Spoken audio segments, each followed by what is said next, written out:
Welcome to Xhibition, an Xbox podcast, episode number 30. My name is Samuel Adams, and if you are new to the show, this is a weekly Xbox podcast dedicated entirely to the world of Xbox, bringing you exactly what you need to know every single week. And this week we had some pretty big third-party news stories with the announcement of a new Splinter Cell game finally on the way. On top of that, we also have some Stalker 2 controversy with their announcement and then cancellation of non-fungible tokens being in the game. That's right, some NFT talk on today's show. On top of that, some new Game Pass games have come to the platform ahead of the holiday season, and we have even more stories to dive into. But before we get into that, I do want to ask if you guys could go rate the show over on Spotify. Just search Xhibition and Xbox Podcast, and my show will pop up. Spotify has added ratings over there, and they've moved me up in the algorithm, help my show become more discoverable, and do it for your favorite podcast as well, not just Xhibition. Very cool little tool there. But without further ado, let's go ahead and dive into it. To kick off today's show, the biggest news of the week is that a Splinter Cell remake is in development at Ubisoft Toronto, and it's going to be running on Ubisoft's Snowdrop engine. Should be a pretty good-looking game. This report comes from ONS Good over at Polygon, who writes, quote, Ubisoft Toronto is developing a remake of Tom Clancy's Splinter Cell, the stealth shooter that kicked off a series by the same name and introduced players to the character of Sam Fisher. Ubisoft announced the remake on Wednesday with a developer interview and a lengthy YouTube retrospective covering the original 2002 game. Splinter Cell will be remade in the Ubisoft Snowdrop engine, which the company introduced with 2016's Tom Clancy's The Division.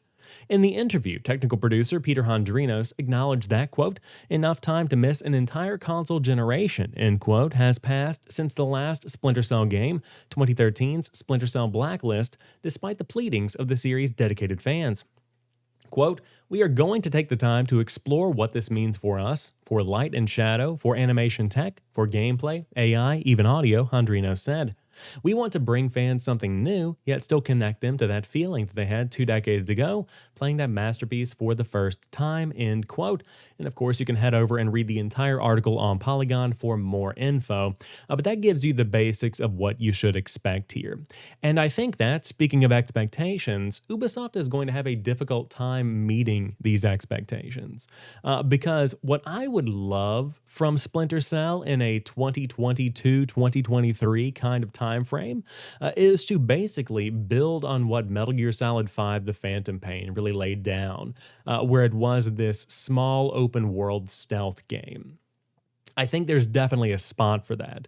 And I look to what Ghost Recon Breakpoint has done with their island kind of setup, and I think that that kind of world where Sam Fisher is dropped onto an island with an objective and he can't evacuate until that objective is met, that kind of idea is something that I would like to see explored in a future entry in the series. But of course, when it comes to the Splinter Cell remake, it is going to be building on that original foundational story that so many people know and love from the early 2000s that kicked off this love for this franchise. Again, one that's been dormant for quite some time. In fact, I would estimate by the time this Splinter Cell remake is out, it's going to be 10 or 11 years since the launch of the original Splinter Cell.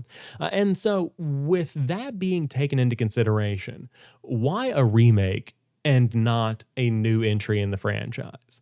And I think that a remake serves 2 really strong purposes. Number one, it caters to longtime fans. People want remakes in the same way that Modern Warfare Remastered and Modern Warfare 2 Campaign Remastered really tapped into that core Call of Duty audience. A remake of Splinter Cell is going to tap into that core audience as well.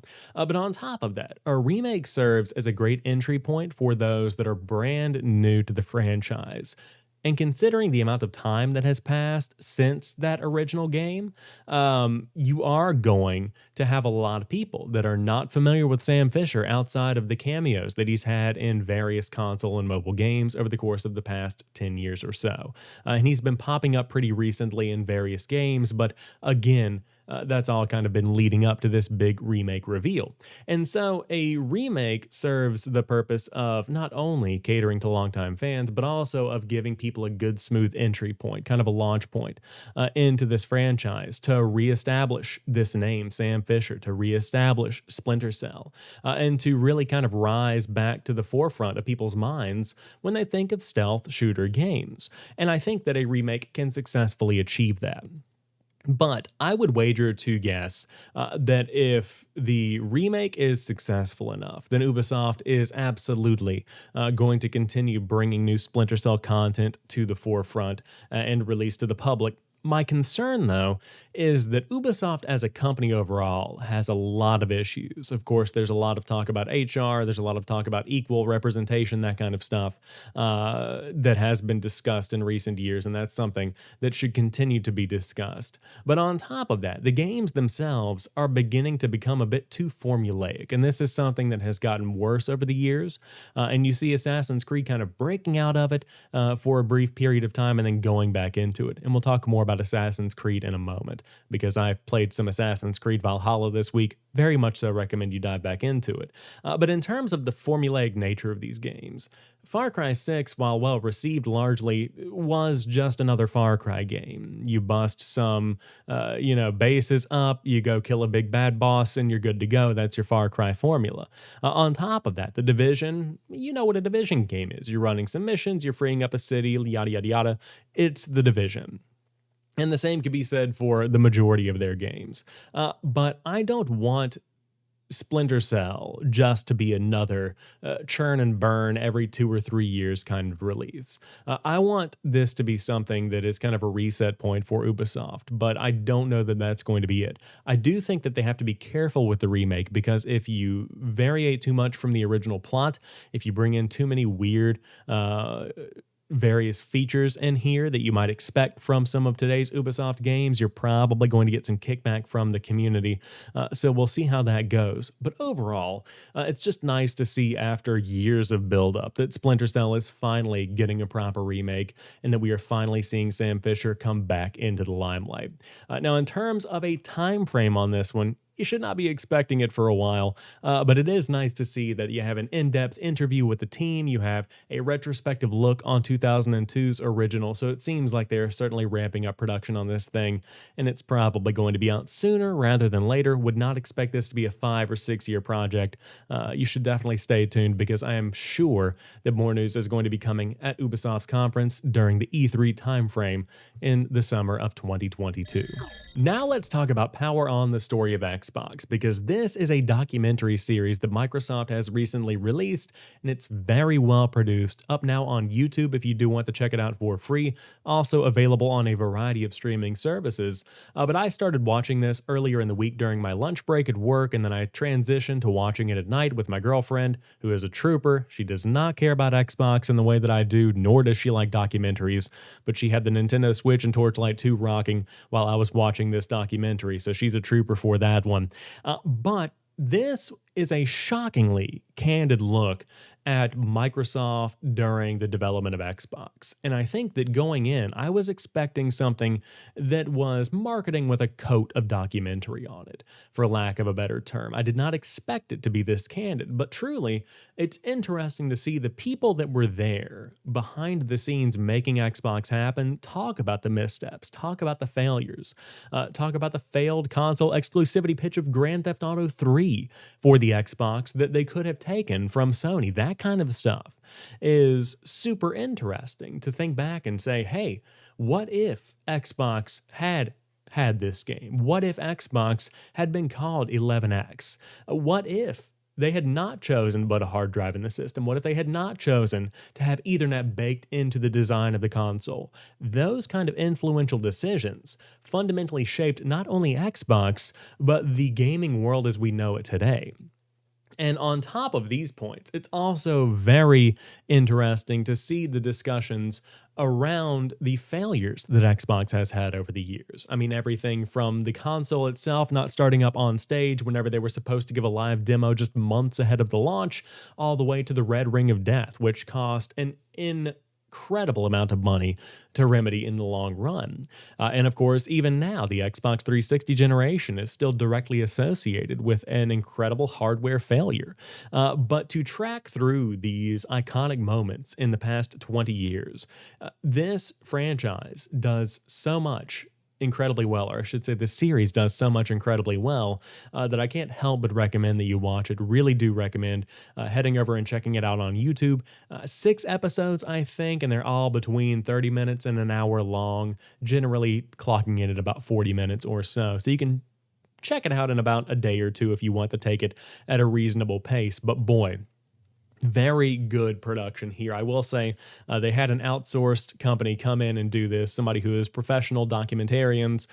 They interviewed these people fantastically, and they really did get the entire gambit of people across the Xbox history. I mean, of course, you've got today with Phil Spencer being involved in the documentary, but you have people that go as far back as the early 90s talking about the formation of the Xbox brand and the people that were there.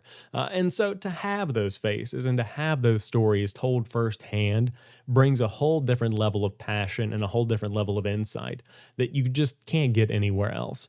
So I'll stop rambling now. If you want to pause this podcast, go check it out. Highly recommended. Very good way to spend some of the holiday season looking back on the past 20 years and celebrating the Xbox that we have today, because there's a lot that has gone into making this console happen and keeping this company afloat after all these years.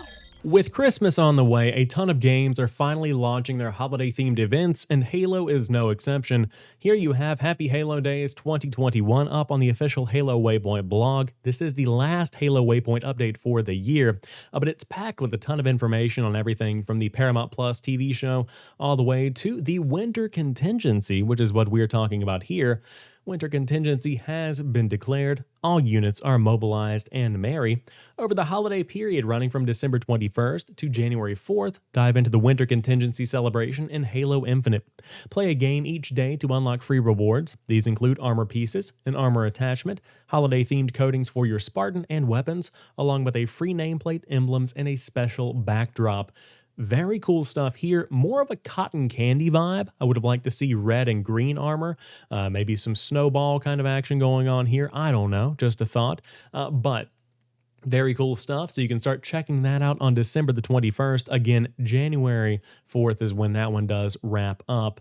But on top of that, if you are still watching right now on Sunday, you have the chance to unlock some very cool Halo Championship Series armor coatings and weapon coatings this weekend. You can check out partnered streamers over on Twitch. I've currently got Myth up because I actually need to earn these myself.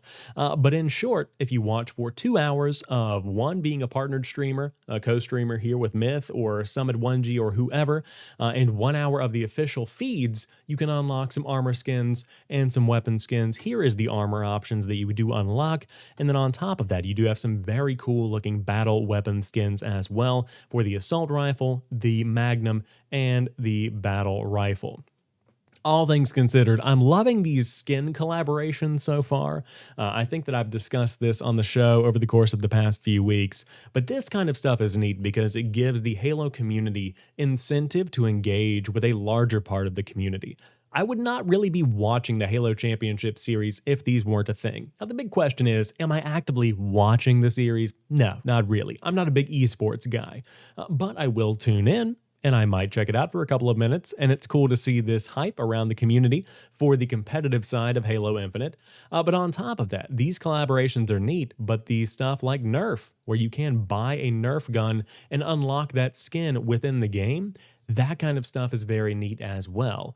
And so with these collaborations, it really does give me hope for the future of what Halo Infinite can bring, because I think that these skins that we're going to be seeing, if they continue to collaborate and look to, dare I say, Fortnite as an example, I think that could be a very, very cool future for what Halo Infinite could bring. And I think that it's important for the team at 343 to stay true to what Halo brings. I don't really want to see the same level of skin integration that Fortnite has brought, but it would be cool to see some really interesting collaborations and kind of poke fun at gaming culture a bit.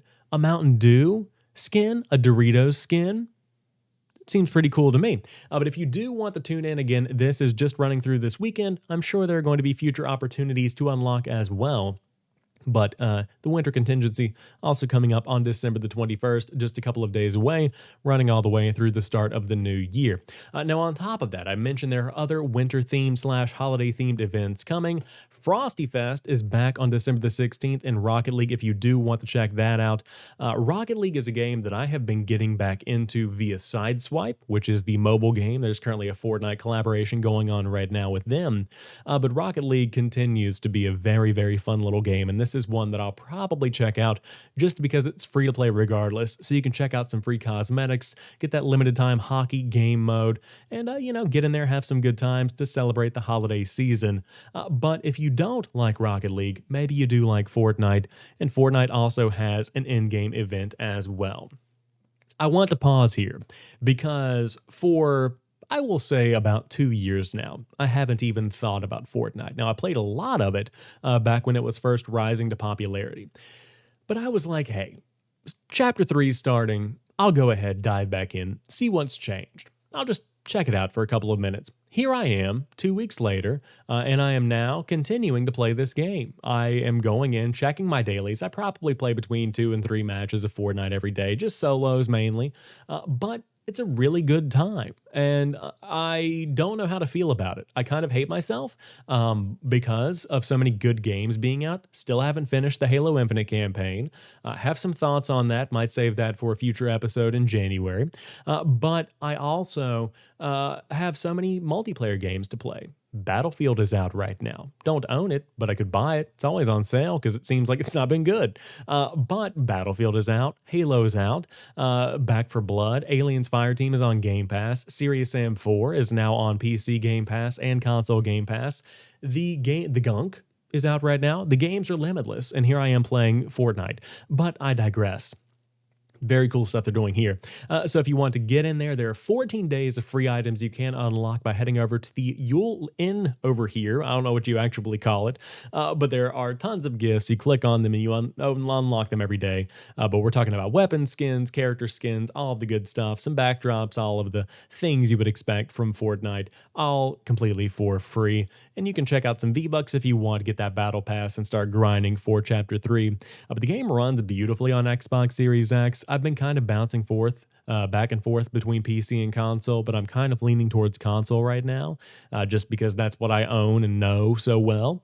But regardless, very cool in-game events going on right now across Halo, Rocket League, Fortnite, so many. And it's also worth mentioning that with these 2 in-game events between Rocket League and Fortnite, that Rocket League Fortnite Xbox Series S bundle the kids are going to be opening this holiday season, they're going to be in for quite a treat on Christmas morning. So awesome to see. To round out today's show, we have 10 new games dropping on Xbox Game Pass. They're out right now. They had a huge release between December 15th and the 16th, bringing games like Among Us, Mortal Kombat 11, The Gunk, which was the biggest release of the week on the world of Xbox, a lifetime console exclusive, and Firewatch as well. But the entire list is as follows. As I said, you have Among Us, Broken Age, Ben 10 Power Trip, Paw Patrol, Mighty Pup Save Adventure Bay, Race with Ryan, Transformers Battlegrounds, Mortal Kombat 11, The Gunk, Firewatch Lake, and Wonder Labyrinth. There are other words within that last title, but I don't want to scroll down and read it. Not a game for me, clearly. But I want to talk specifically about the 4 children's games, because this is something that could receive plenty of ridicule from the fanboys out there that are looking for any dig at Xbox whatsoever. Why would you add these games to the service? Who needs these games? Let me tell you who needs these games. And I talked about this earlier in the week on YouTube, and I'll say it again right now in this podcast. Ben 10, Paw Patrol, Race with Ryan, and Transformers, if you had a 8-year-old kid, a 10-year-old kid, even a 6-year-old kid, or perhaps you've got a couple of kids where you have one 10, one 6, and you bought an Xbox Series S Fortnite Rocket League bundle. $2.99, no additional cost, free-to-play games with some cosmetics and bells and whistles in there, a couple of V-Bucks in your holiday season. With Game Pass, which has a trial included in the box, you redeem Game Pass Ultimate on day one. Not only do they have access to Rocket League and Fortnite, now you've got these 4 games minimally that they can play. And there are plenty of other games that are very age appropriate here. Among Us is a huge trend. But imagine the power as a kid of opening up a console and you immediately have access to over 100 games. If you're talking about games that are age appropriate, you have access to over 15, 20 games, whatever it might be. And these additions flesh out that library and are going to be a game changer for the holiday season for a lot of parents out there. And so I think that is a fantastic and well thought out partnership because the same developer made all 4 of these. So that's a really good thing to see. I would love to see that continue going forward. Even from the cloud perspective, having a Paw Patrol game or a Race with Ryan ready to go on the phone, that's something that could keep a kid busy during a meeting. That's something that could be used very frequently throughout the day. And I think that's fantastic. But it's nice to see Firewatch come to the service. I think that it's been there before, but I do want to dive back in because it's one I never rounded up. And Mortal Kombat 11, of course, is the most recent entry in the franchise. We talked briefly about the gunk last week. My friend Luke Lord did an interview on the Xbox Expansion Pass, his podcast, with the developers of that one. So head over there, check that out. But I've heard it's pretty chill, not going to be breaking any records or changing any Game of the Year statistics, but it certainly is going to be one that you should keep your eye on and play, especially since it's on Game Pass. But a fantastic end to the year. So if you want to check out any of these games, they are out now on Xbox Game Pass for PC, for cloud, and for console. But that rounds out this week's episode of Xhibition, an Xbox podcast. I do hope you enjoyed the show, and if you did, drop me a like down below, and tune in next week because we have a very special year-end episode. We're going to be talking about the biggest news of the year, talking about the best games of the year, and just in general, celebrating the fantastic year that 2021 has been in the world of Xbox. It's going to be a very great time, so be sure you are subscribed on YouTube and on your podcast service to never miss an update from me. And of course, if you do want to hit me up on Twitter, find me over at JamPackSam on the Twitterverse. Would love to see you over there. But until next time, you guys have a fantastic rest of your week. I'll talk to you soon, and Merry Christmas.